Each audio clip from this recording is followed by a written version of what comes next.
Magandang umaga po mga ka-MG. In this video po, i-share ko po sa inyo ngayon yung ideas namin dito sa MG Integrated Farm. So, in this video po, ito po yung kambing namin dito na bagong nanganak.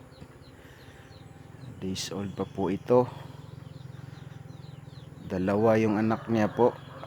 Ito po ay upgraded bower na po ng MG Integrated Farm.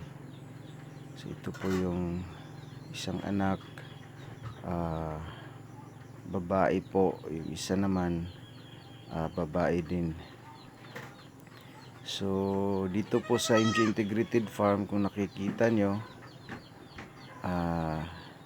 nilagyan po namin ng screen yung apakanan ng kambing kasi malaki po yung butas at saka yung paa ng maliliit na kambing, mapasok po dyan, hindi na po matanggal. So pwede pong mapasmo po yung kambing natin, hindi makakain. So maaari pong mamatay. So dyan sa mga bagong magkambing lang po, mas mabuti po yung kung may pambili po kayo na plastic na pwede pang lagay sa kambing, mas mabuti mainam po na lagyan ninyo. So dito sa amin is screen lang po kasi yun po ang available dito sa amin. So ito pong kambing na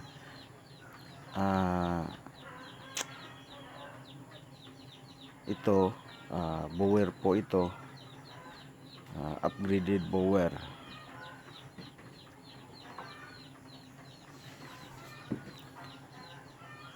So sa may balak na magkambing dyan, so sa mga beginners pa lang, mas mabuti po para sa akin, mas maganda po kung meron po kayong variety na tulad nito.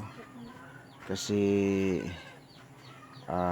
yung bower po is permit type po talaga siya. Kung materialis naman po yung pang materialis naman po yung bintahan nyo, maganda din yung bower kasi medyo mahal-mahal siya, mataas yung presyo niya.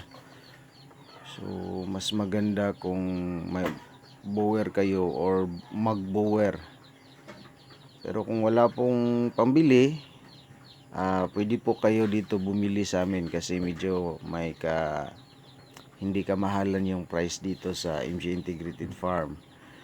So ito maganda na po to pang upgrade sa mga Anglo or sa mga native at iba pang lahi.